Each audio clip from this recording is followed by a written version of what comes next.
Hello, I'm Pearl Venema, Chief Executive Officer for Hamilton Health Sciences Foundation. This year, I've had the pleasure of chairing the 2021 Si Seymour Award Committee. I'd like to acknowledge and thank members of the selection committee. Susan L. Barkas, Principal at Barkas Consulting. Richard Braga, Senior Principal, Gerald Panis Lindsay and Partners. Sean Fincher, Director of Development, Providence Foundations, Oregon. Bill Littlejohn, Senior Vice President and Chief Executive Officer, Sharp Healthcare Foundation. And Ingrid Perry, former President and CEO, retired, Mackenzie Health Foundation. And now it is my great pleasure to take a moment to recognize our 2021 Si Seymour Award winner, Betsy Chapin Taylor, FAHP. An award-winning author, speaker, and consultant who draws on more than 25 years of experience in healthcare philanthropy, including 17 years as a Chief Philanthropy Officer and Foundation President. Betsy is currently founder and CEO of Accordant, a healthcare management consulting firm. She has been involved with AHP for her entire career, including serving as a member and chair of numerous committees and a frequent speaker at AHP conferences. Betsy has written or edited 4 books for AHP, all on a completely volunteer basis. Outside of AHP, she is well known for her work to elevate philanthropy at the C-suite level through her service as a faculty member with the American College of Healthcare Executives and a presenter for the American Hospital Association. Betsy, just so wonderful to extend just warm congratulations to you on being the 2021 Si Seymour Award winner. And I just look forward to this conversation that we're going to have. And so I'd like to begin by asking you if you can speak a little bit about, you've got a 25-year career as a Chief Development Officer, and what inspired you then, and what has sustained you, and that purpose and passion that takes you through to today. So Pearl, first, thank you so much for the privilege of this conversation today. I'm so delighted to receive this recognition from my peers. You know, as you said, I've been in this business for more than 25 years. And back when I started, I believed that health and education were 2 of the greatest enablers for someone to have a good life. And so I believe there's a lot of nobility in a job that allows you to connect people to important work that will secure the health and well-being of others. And that inspired me then, and that continues to inspire me now. I'm thrilled to be honoring Betsy Chapin Taylor this year as our Si Seymour recipient. Betsy has served our industry artfully for nearly 2 decades and is one of our profession's greatest advocates and change agents. I've been honored to work closely with her on articles and books related to health systems and systemization, and I can speak from a place of personal experience when saying she has a depth and breadth of knowledge about our work that is invaluable. I know you will learn more about her during the program and hope you'll join me in celebrating Betsy in this wonderful accomplishment.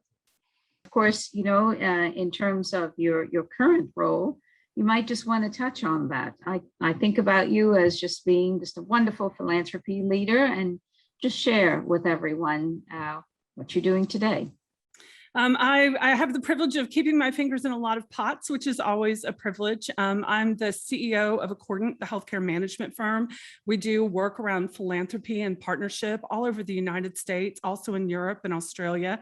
Through that, I have the privilege of working with a lot of different organizations that are in a lot of different places, serving different constituencies, different populations with different priorities. And so I find it's always exciting to discover new things, to see how strategy needs to be adapted in different places, and also to just start to learn opportunities to advance the field. I've also got the privilege to work with some really extraordinary clients who are doing really important work. And so I value the opportunity I have with each of them to be around their table. Betsy Taylor is so deserving of this award. I could not be more proud of her and excited for her. Betsy is my own personal mentor and friend, and she has really helped me in my career, just like she has so many others. But more than just her being a mentor to me, Betsy's thought leadership has transformed philanthropy at Baptist Health Kentucky and Indiana. She has allowed us to be more viewed as a strategic partner and ingrained in the mission of what we are trying to accomplish here at Baptist Health Kentucky and Indiana. Now, your support of AHP is longstanding, and there are no conferences that I attend at AHP where you're not there supporting, you're teaching your team and others. What I'm really interested in is how is your involvement in AHP and with AHP shaping your career? You know, when I received my first job as a chief development officer, I started in June and I went to the Madison Institute in July. So AHP has been part of every moment of my career, and it's been an incredible opportunity to learn and to connect with colleagues. Over the years, as my career has advanced, I have loved the opportunity to be part of the conversation by speaking, by writing, by doing other things. I found incredible joy in working alongside others within AHP. And so I'm just glad that it's, I've said to others before, it's given me both roots and wings to be part of this great organization. I think anybody that spent any amount of time around Betsy feels fortunate. I think you feel even more fortunate, as I do, when you've gotten to see kind of the 10 years ago when Accordant was just kind of getting going, and you realize that in spite of all the growth and all the success that she's had, she's still the same person when it comes to, how caring and how touching she is. When I think of her, I think of us brainstorming in her living room and her snuggling with one of her miniature poodles, or her kissing the top of her kids' heads as they leave. There's just such a genuine caring side to her. And I also think, when you really get to know Betsy and somebody asks you, like, what do you remember most? What sticks out the most to you? It's without question, it's her laugh. She has got such a great laugh, and it just kind of makes the whole room come alive.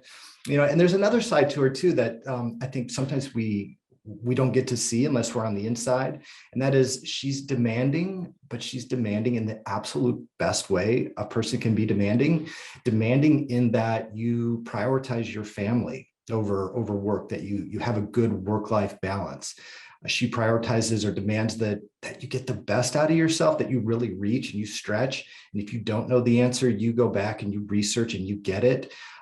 She's demanding that, that you really, you get out of this job and out of this time together what you deserve. And I think that's the sign of a really great leader, is that they can be demanding, but they're demanding in a way that is wonderful for everybody. And I think the funniest part about all of this is, and she and I've laughed about this, is she's getting a Lifetime Achievement Award. I mean, an incredible award. And she's really just getting started. And that's kind of amazing.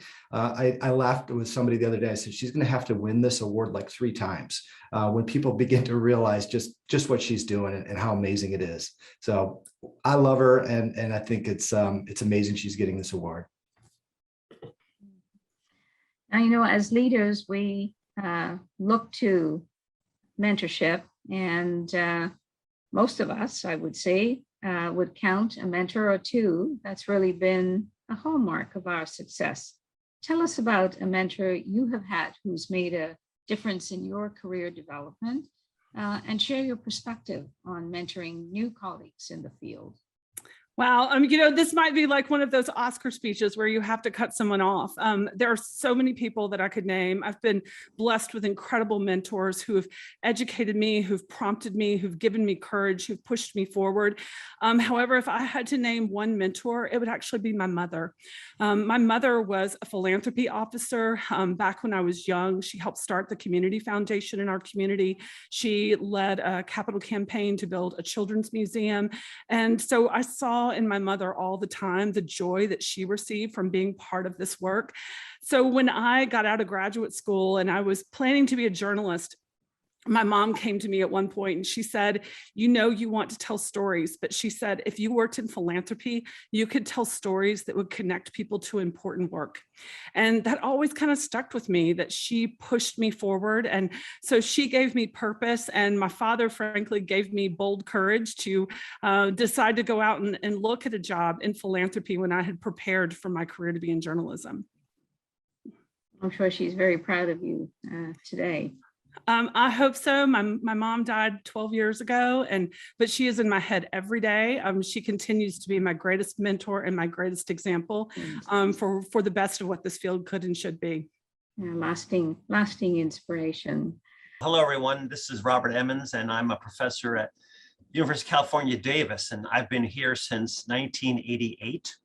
And I've been studying the topic of gratitude, the science of gratitude, for roughly the last 22 of those 33 years. And, you know, I often get asked, like, so what have you learned? Haven't you learned everything by now? You know, it's like, come on, can we get on with it after 20 years? And so I say, listen, I can summarize everything in 2 words, right? So how's that, 20 years in 2 words? And those 2 words, I like to say that gratitude works. And then I elaborate just a bit, just to unpack those 2 words. I say that gratitude has the ability to heal, to energize, and to change lives. So it heals us. It heals us from past hurts and current pains and future anxieties. It energizes us. I mean, it's one thing as, you know, happened in the past year and a half.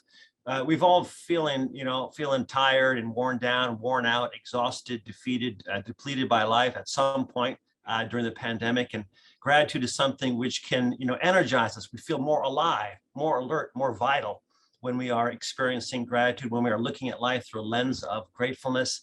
And then I think that gratitude also can change us. It's like a reset button. It's like a fresh start or a new beginning. You know, when we need that fresh start, we start to see life through the lens of appreciation and giftedness, and life looks so much better, doesn't it, when we look at life through this lens of gratitude? Well, it occurs to me that this is exactly what Betsy does for all of us, that Betsy works in the same way that Betsy, you know, heals, energizes, and changes lives. And sure, she has, whenever I've been in her presence, whenever I've seen her, talked to her, seen her interact with other people, I just feel more alive, more awake, more vital when I'm around Betsy. I feel, I guess I just want to say, I just feel like I want to be a better person.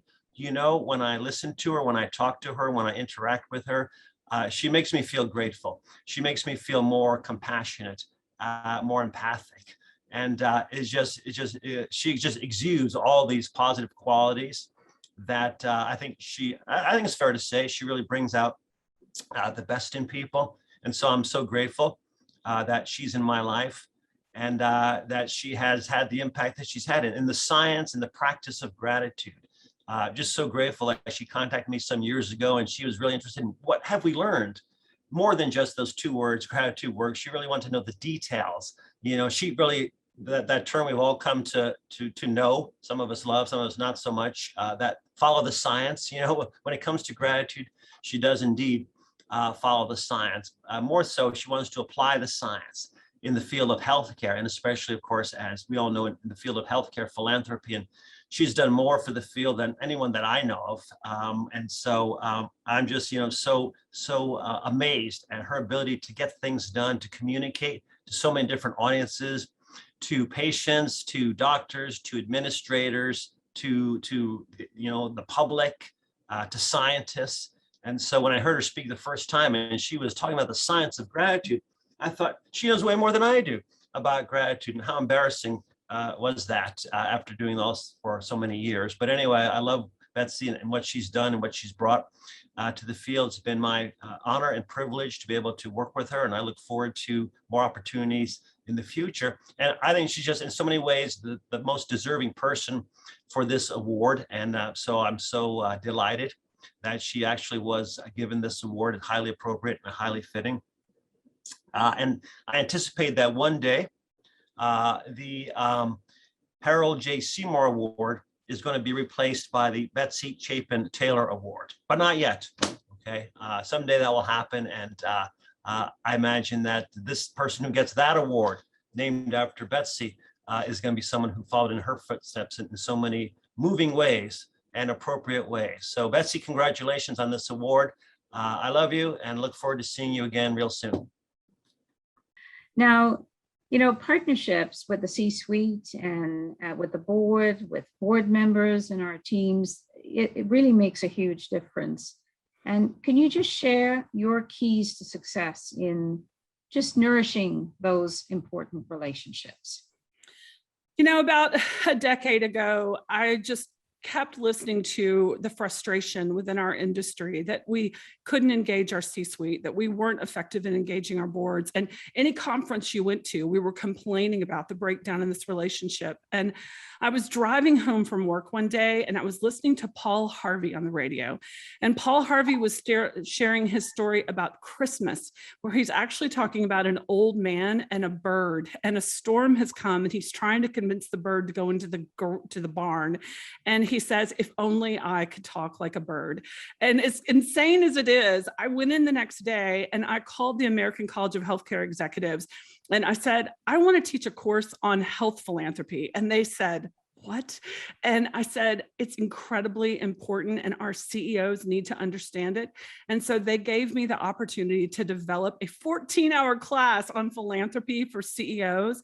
And it was a transformational experience to just open up a conversation and to go talk to CEOs about what they needed, to put our work in context, to see how we could align more deeply. And so when I decided to leave to go into consulting, I spent a lot of my early work focused on engaging CEOs, other executives and boards, because I felt like if we could harness the influence of those allies, we would just be so much further down the road. And that work continues to inspire me today as well. This is not a job that we can do in a silo. This is not a job that philanthropy leaders can do alone. Philanthropy is a team sport, and I believe it takes the influence, the passion, the commitment, and the storytelling of many. And so anything we can do to bring them alongside us, to lock arms and walk forward together, I think is really important for us to do our best work. I would say, listening to you, it's that partnership where you take them along, you bring them along, and of course, they play a really important role. So I first met Betsy Taylor 8 years ago, and I was newly promoted to a leadership position here at Dayton Children's Hospital. And, frankly, I was really overwhelmed. And like so many other in the industry, Betsy really helped build my confidence. And what I learned from her over the years is that we are truly healthcare executives. Betsy also really helped me build a culture within our C-suite to really see philanthropy as a strategic revenue source. Early in the pandemic, I listened to Betsy on many Zoom phone calls and different webinars, and she really was a calming force amongst the chaos of COVID and reassured so many of us that it really was okay to ask for money. And in fact, we really needed to seize this opportunity that now is the time to get our donors to reinvest in healthcare. So I really appreciate the fact that she motivated me and almost gave us permission to go out there and ask for money. Now, today, the case for philanthropy is just ever changing. We've got to be mindful of social justice issues, inequities in health and health access, population and community health, and of course, just engaging the diaspora within our communities and within our work. And I'm interested in your views on how you are addressing all the myriad of issues in healthcare philanthropy today. Mm-hmm. So Pearl, you probably know I was out there talking about community health and well-being before it was cool. I believe that our hospitals have an incredible traditional role of addressing illness and injury. However, that role has always been reactive. And if we're going to truly affect change within our organizations, we have to pay more attention to equity, to access, to social determinants of health, social needs, diseases of despair, all of those things that are holding our communities back. And the challenge is we see them, they've been outside our walls, but we've not always seen that it was our responsibility or our place to address them. I think there's a new consciousness that has frankly come out of this triple pandemic, that this pandemic was a medical issue, it was a social justice crisis, and it was also an economic crisis. And I think people now have an understanding of the importance of caring for all in our community that they did not before. And so as health philanthropy leaders, I think we have a real obligation to open the aperture around our work and look at not just what's going on inside our hospitals, but what is going on in our community at large and how we can go upstream to start to affect really meaningful transformational change. I'm Bruce Bartu. I'm pleased to share my thoughts about the amazing Betsy Taylor. Betsy has single-handedly transformed the world of healthcare philanthropy from the great work she did over a number of years, including in 2014 with the Governance Institute, putting out that amazing publication, Boards in Philanthropy, which has changed the dialogue and the dynamic for our industry.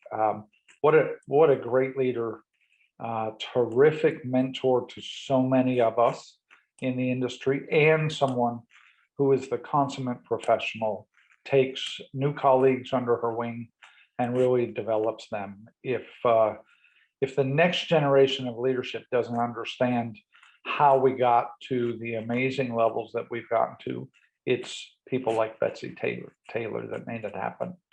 And we're so pleased to be honoring her with this prestigious award. Well done, Betsy. And you know, when I think about, you talked about the ever presence of the pandemic, and of course now we're talking about it really being living and working in an endemic environment. What advice do you have for chief development officers and leaders on how best we might continue to build a vibrant culture of healthcare philanthropy? Sure. So, I think the story always comes back to the roots of philanthropy, that in the Greek, we all know that philanthropy was about a love of humankind. So no matter what our environment, no matter our constraints, I think we need to continue to try to foster meaningful conversations with people who desire to do good things in our communities. During the pandemic, I think so many of our organizations decided to step back, that it would not be appropriate, that maybe it would be tone deaf to have communications with others about giving. But what we found is people are still moved and motivated to give. They wanted to be part of the work. And so if we're going to continue to advance a culture of philanthropy and to really feed our organizations through philanthropy, I think we need to just continue to tell the story and engage people and let them make the decision about when it's appropriate to engage or not. I'm thrilled to join in so many others today in congratulating Betsy on this well-deserved Si Seymour Award. When I think about Betsy's impact on our field, it's truly remarkable. Words like convener and bridge builder come to mind. Betsy is a chief philanthropy officer at heart, having served in that role for so many years. And then she took that knowledge and energy and focus to really help better our field and give back. And so it's that vision and commitment to investing in us as professionals and making our field better that I think uniquely qualifies her for this award. I've also been so impressed by her scholarly efforts, her research, and her ability to bring in C-suite level healthcare leaders, and as I said, build that bridge with philanthropy and legitimize our work in ways that hadn't occurred in the past. In particular, we're so grateful in the way she's moved the needle on systemization and how that has impacted healthcare philanthropy. So she has a statesman-like quality, in the ability to build relationships and really make everything she touches better. So thrilled to recognize you, Betsy. Grateful for your leadership and also just the wonderful heart you carry for our field. You've made a huge difference, and I know you'll continue to do so. And, I think about young professionals today that are choosing philanthropy as a career. And what hopeful advice do you have for them as they embark on a new career or they continue to build on their career in healthcare philanthropy? First, as you know so well, Pearl, it is a wonderful career. It is a place of great meaning every day. I'm so grateful that I ended up being associated with something that I wake up every day truly feeling like the work makes a difference. So for those who are young, those who are new to the field, I would say you have an opportunity here to be a conduit or a catalyst. You have an opportunity to connect other people to meaningful work. Our job is not to create love for ourselves or to create a cadre of people around ourselves. It is to help facilitate an understanding of and a love for the institutions and the missions we serve. And so I think that in that role, we always have to kind of step back and push our organizations forward. And that's how I think you're successful in this work. I'm one of the lucky ones that gets to call Betsy Taylor my boss. And I'll start by sharing this. 7 years ago, after meeting her maybe 3 times and spending a total of about 1 hour in person with her, I quit my job of 12 years and I joined Accordant. I always quote Sheryl Sandberg when she said, if somebody offers you a seat on the rocket ship, take it. Don't ask what seat. It's not every day that a 33-year-old major gifts officer gets the chance to work side by side and learn from Betsy Chapin Taylor. So like me, if you get this opportunity, take it and run with it. I cannot tell you how much I have learned and grown under her guidance and mentorship. She believes in you. She truly seeks to help you. She will give you critical feedback, the kind that you really need to actually learn and grow and improve. But she doesn't just give you that feedback. She'll back up that feedback and give you 18 resources to help you learn and improve. There's this one skill in particular that I have been working on mastering since I started at Accordant. She has been with me every step of the way, offering to pay to send me classes to improve, sending me books, being there to watch me practice. So many people might just give you that critique and send you on your way, but not Betsy. She will give you everything in her to help you succeed. And it's not just her that I've learned from. She's hired some of the most incredible minds in healthcare philanthropy to be a part of Accordant. So again, as someone who's so eager to learn and grow, I can't tell you how incredible it's been to work and learn from both her and our other Accordant colleagues. She's been an incredible leader and mentor to me, both as a woman and a mother. Like her, I'm a twin mom. When my twins were born, she told me that I could stay home and that she'd figure out a way for me to work from home. This was 6 years ago, way before the pandemic, way before working from home was the norm. When my twins were 6 months, I was ready to get back on the road, but I cannot tell you how much that meant to me and how much that's always meant to me as a mother and as a professional, that option was there for me. So Betsy, no one is more deserving of this award than you. I speak on behalf of all of us at Accordant when I say we are the luckiest people in the world to get to work with you and to work for you. You make our work fun, joyful, incredibly meaningful, and just so amazing. We are so blessed to work for you. Thank you. Now, you spoke about the educational program that you designed for CEOs. When I think about you, and I know that you are a prolific writer, and you seem to just have a desire to want to add to the body of knowledge. You certainly have done so in partnership with AHP on the Transforming Healthcare Philanthropy publication. Tell us a little bit more about that desire that you have to add to the body of knowledge, the range of the work that you're doing, and what you're interested in writing about and sharing your knowledge and expertise. Sure. So I love being part of the conversation. I love pushing out new ideas. I love challenging each of us to push this profession forward, to think about the things that we need to lay down, the things we need to rethink, the things we need to refine. And so I've used my writing, frankly, as a vehicle to do that. I'm so proud to have written or edited 4 books for AHP. And I hope that that body of work has provided meaningful value to the profession, just to change the conversation conversation to open up opportunities for people to look at different things. So I certainly have a few more books still in me. I have hundreds of pages of copy on a computer. If I would ever take the time and just slow down and finish these things up, I still aspire to write at least another book on boards, because I do think boards are critical allies for us. There are other things I want to write about too. So that's part of what I hope is still ahead for me. And with that, I hope those are things that are meaningful to the profession and help add to this conversation. Absolutely. Now, life is incredibly busy, and you have found time for volunteerism. You have found time to do things in your community. And of course, you've spoken a lot about AHP today. Share with us how you manage that delicate balance. And why is it important? I guess I don't think about it. I feel like being part of our communities is like breathing. I think it's an essential part of the work we do. I find it really joyful to participate in other aspects of the profession.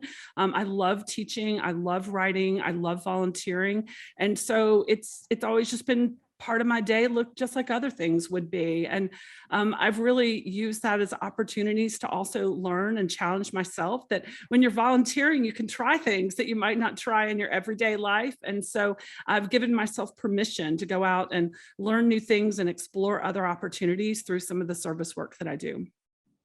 Wonderful. Now you join a distinguished class of Si Seymour awardees. Tell us what this means to you personally and professionally, and what it inspires you to strive for. Oh, wow.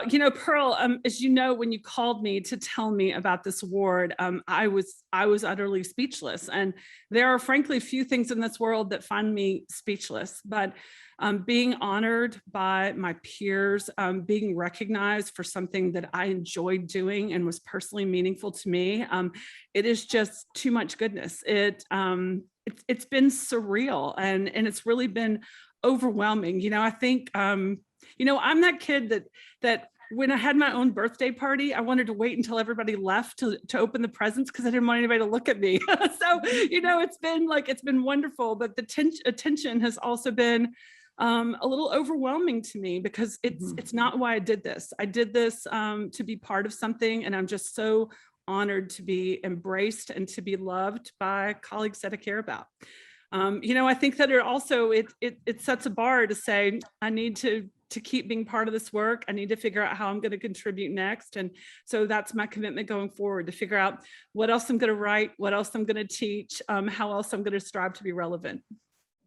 That's wonderful. Well, Betsy, I just want to once again say congratulations. And it really has been just joyful to speak with you. And certainly what you're sharing, comes from the heart, your commitment to the Association for Healthcare Philanthropy, and just being a role model for your peer group, but also for all of the young professionals that are joining this wonderful association and looking to achieve some of what you have achieved and to make a difference in this world. So I'm going to let you have the last word. And is there anything else that you would like to share? Oh, I guess it's so simple. I say to my team all the time, Jim Collins says, luck favors the persistent. I think we have gone through a time with COVID that was so hard. Our resilience and our resolve were tested. It was harder to do our work. It's been a challenging time. And so I think we need to just continue to move toward that true north of the values that are meaningful to us, the change that we want to affect, and do not get deterred by all the things that would hold us back, because our intentions here for this noble work are simply pure. Thank you. Well said. Thank you very much. Look forward to celebrating with you in person when we can. Thank you so much, Pearl. I can't wait to be together too.